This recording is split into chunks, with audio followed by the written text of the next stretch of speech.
Okay guys, stop writing. Okay, good morning everyone. Good morning, sir. Today we will study present perfect tense. Okay. Before this I have taught you present continuous tense and simple present tense. Simple present tense and present continuous tense. Today we will study present perfect tense. So first I'm going to tell you definition of present perfect tense. Present perfect tense की definition क्या है? A present perfect tense is a verb form that expresses certain action. कोई भी certain action हो चुका है, taken place काम हो गया है, once or more than once, एक बार या इससे ज्यादा बार, just a few moments ago. इसे अगर हम हिंदी में कहें तो हिंदी में इसका क्या होता है कि जिस वाक्य के अंत में चुका है, चुकी है, चुके हैं अथवा या है, ये है, ए है इत्यादि को दर्शाता है. मतलब काम जो हो गया है, काम हो चुका है या हो गया है, दोनों एक ही चीज को दर्शाता है. जैसे हम अगर बोले कि मैं लंच कर चुका हूँ और आपका क्या नाम है? विनय बोलता है मैंने लंच कर लिया है. बात एक ही चीज को ना बताया जा रहा है. मैं लंच कर चुका हूं, मैंने लंच कर लिया है. मैं लिख चुका हूं, मैंने लिख लिया है. दोनों क्या है? एक ही चीज को दर्शा रहा है कि काम हो गया है. जब इस तरह का सेंटेंस आएगा जो काम हो गया है, प्रेजेंट में दर्शा रहा है, लेकिन हो गया है, अभी हो गया है, कुछ देर पहले, है ना, हो गया है, तो वो दर्शाएगा प्रेजेंट परफेक्ट टेंस को. लेकिन अगर बोले हो गया था, कर चुका था, ये होगा पास्ट परफेक्ट टेंस. जैसे एग्जांपल में देखिए दो सेंटेंस हम बोल रहे हैं. पहला सेंटेंस है रोहन नाश्ता कर चुका था और रोहन नाश्ता कर चुका है. तो जो कर चुका है अभी दर्शा रहा है इसको, और जो कर चुका था वो पास्ट परफेक्ट टेंस को दर्शा रहा है. तो पास्ट परफेक्ट टेंस में हम लोग क्या पढ़ रहे हैं? Present perfect tense. इसका स्ट्रक्चर क्या है उसको देखो. A for assertive. इसको हम लोग तीन नामों से जानते हैं, असर्टिव, अफर्मेटिव और डिक्लेरेटिव सेंटेंस भी कहते हैं. ठीक, इसका स्ट्रक्चर है subject have has verb three plus object. Negative में बनेगा subject have has not verb three plus object. जब क्वेश्चन में निकलेंगे, जब क्वेश्चन बनाएंगे हम, तो क्या होता है हेल्पिंग वर्ब को बाहर निकाल के हम लोग क्वेश्चन बनाते हैं. Have has subject verb three plus object. एक बार मेरे साथ बोलिए तो subject have has verb three plus object. Subject have has verb three plus object. Subject have has not verb three plus object. Subject have has not verb three plus object. अब question have has subject verb three plus object. Have has subject plus verb three plus object. सवाल जब पूछिएगा तो उसका दो जवाब आते हैं. किसी से भी हम सवाल पूछते हैं उसका दो जवाब आता है, हाँ या नहीं. क्या आप नाश्ता कर लिए हैं? तो क्या जवाब देगा? Yes. हाँ मैं नाश्ता कर लिया हूँ, नहीं मैंने नाश्ता नहीं किया. यही ना, तो सवाल के हिसाब से जो स्ट्रक्चर के हिसाब से हम क्वेश्चन बनाते हैं. मैं लिख चुका हूँ, I have written. राइट का मतलब क्या हो गया? Written. अब इसमें एक और सवाल पूछा है, इसमें एक और सवाल है, ये जानकारी लेने की चीज है, इसमें आपको जानना जरूरी है. इसमें एक चीज और जानना जरूरी है आपको कि हैव और हैज का मतलब लगता है. किसके साथ हम हैव का इस्तेमाल करेंगे और किसके साथ हैज का इस्तेमाल करेंगे, वो आप लोगों को पता है? No sir. देखो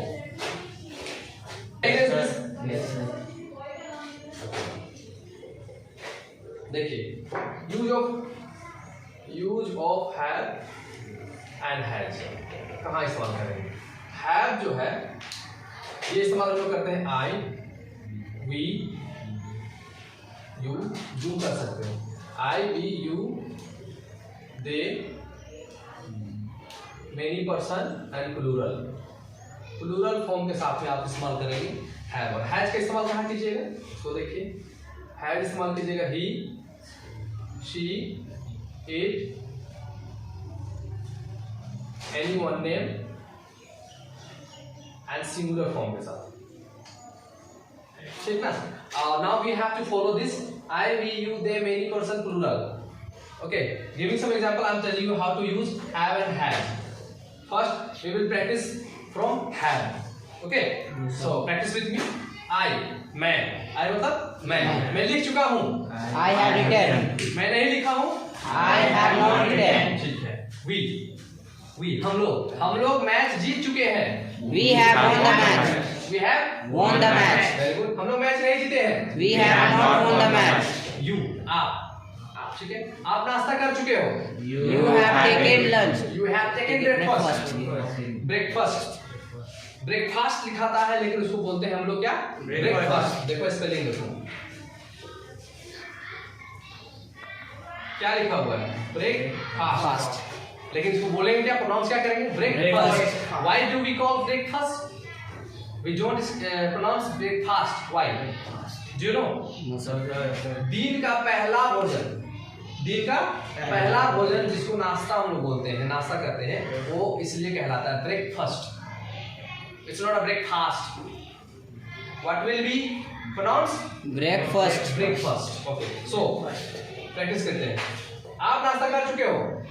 You have taken breakfast. आप नाश्ता नहीं किए हो? You have not taken breakfast. चलो ये तो अभी 2 हो गया. अब इसको इंट्रोगेटिव कहाँ यूज करेंगे? इसको देखो. चित्र के माध्यम से मैं आप लोगों को समझाता हूँ. सर मैं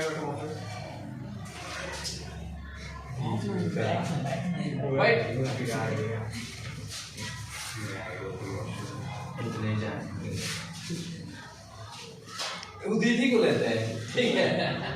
ये उदित है और सागर है. उदित और सागर बात कर रहे हैं.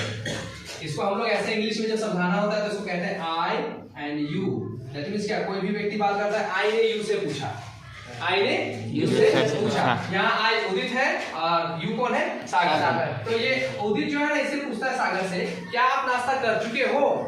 Have you taken breakfast? बोलो, क्या आप नाश्ता कर चुके हो? Have you taken breakfast?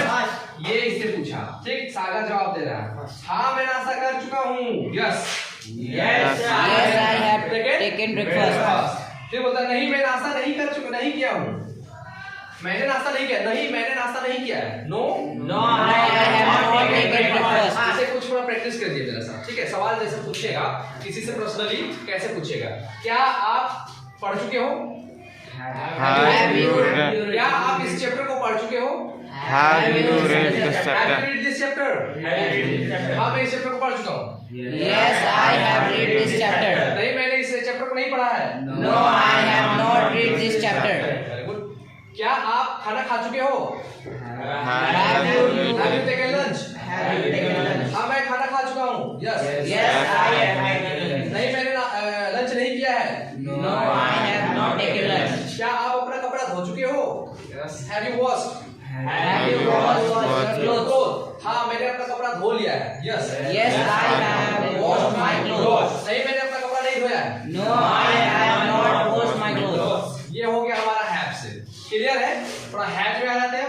He, she, it, anyone name के साथ में has का इस्तेमाल करेंगे. चलो देखो has के साथ में he has करेंगे. वह जा चुका है.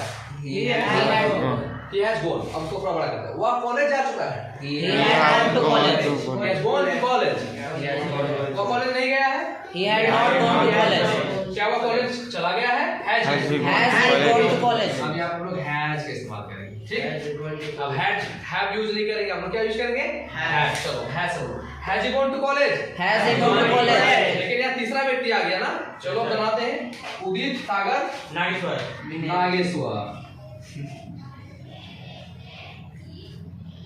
नागेश्वर. उदित बात कर रहा है सागर से. किसके बारे में पूछ रहा है? नागेश्वर के बारे में. जैसे बताते हैं. आ जाओ सामने. आ जाओ. उदित आ जाओ. हम लोग दोनों क्या कर रहे हैं? बात कर रहे हैं. हम उदित से पूछ रहे हैं इसके बारे में. क्या नाम है? सागर के बारे में. क्या हुआ है ना? क्या हुआ के सेंस में पूछ रहे हैं. लेकिन हम इससे पूछ रहे हैं. देखो ध्यान दो. इसको देखो पिंटू. इसको देखो. ये है हम है आई और ये है उदित यू. ठीक है. मैंने उदित से पूछा, आई ने यू से पूछा. किसके बारे में? थर्ड पर्सन जो हमारा तीसरा व्यक्ति, इसके बारे में. क्या हुआ नहा चुका है? हम आपसे पूछ रहे हैं क्या हुआ नहा चुका है? हैज ही टेकन बात? आप क्या जवाब दीजिएगा? Yes, I have taken. उसके बारे में बताइएगा. यस ही है Yes, he has taken. बात. ये मुझे जवाब देगा, लेकिन किसके बारे में जवाब देगा? किसके बारे? Third person. इसके बारे में जवाब देगा. हाँ वह नहा चुका है. जैसे उंगली इधर दिखाइए. बोले हाँ वह नहा चुका है. Yes, he ऐसे has. बोले ऐसे. हाँ How and not. हाँ क्या हो गया? Yes, he has taken. Taken बात. नहीं वह नहीं नहा चुका है. No, he has not taken. समझ आ रहा है Yes, ना? sir. ऐसे जब तीसरा व्यक्ति के बारे में बात करते हैं तो हम लोग इस्तेमाल करते हैं. बैठिए थोड़ा सा देख लीजिए आप. कोई नाम ले लेते हैं ना. हम लोग ले लेते हैं. इसी तो ठीक है नाम ले लेते हैं. कोई भी नाम ले लेते हैं. पिंटू के बारे में ले लेते हैं. चलो यहाँ से करते हैं ना. पिंटू नया बाइक खरीद चुका है. पिंटू has बाउल का प्रोनाउंसिएशन दो तरीके का होता है. एक नॉर्मल ब्रिटिश इंग्लिश में बाउट निकलता है और अमेरिकन इंग्लिश में बाट. इट्स नॉट बाउट, इट्स बाट. I bought a new car. मैं एक नया कार खरीद चुका हूँ. क्या होगा? I bought a new car. It's not a car, it's car. I bought a new car. हाँ, ये साउंड निकलता है अमेरिकन इंग्लिश में। तो अभी हम लोग तो नॉर्मली ब्रिटिश इंग्लिश कर रहे हैं, नेचुरल इंग्लिश कर रहे हैं जो, तो उसके हिसाब से हम करेंगे। तो पिंटू नया बाइक खरीद चुका है, तो पिंटू अगर वो बोल देता है स्पीड में बड़ा न्यू बाइक तो भी चलेगा। बाउट ना बोल के बॉट तो बात भी करेंगे तो चलेगा। Pintu has bought a new bike. Pintu नया बाइक नहीं खरीदा है। Pintu has not new bike. अब सवाल पूछे, क्या पिंटू नया बाइक खरीद चुका है? Has Pintu bought a new bike? Bike, हाँ पिंटू एक नया बाइक खरीद चुका है। Yes, Pintu has bought a new bike. नहीं, पिंटू नया बाइक नहीं खरीदा है। No, Pintu has not bought a new bike. Like this, you have to practice more and more in the house. Then you can improve your English, you can improve your speaking power. Okay, and with the help of making lots of sentence, you can learn how to use have, and have has plus verb 3. Present perfect tense क्या दर्शाता है? Have has plus verb 3. Okay, आपको grammar में भी मिलेगा बनाने के लिए, तो आप याद रखिएगा have has जब भी आ जाएगा तो उसके साथ क्या डालिएगा? verb 3 डालिएगा।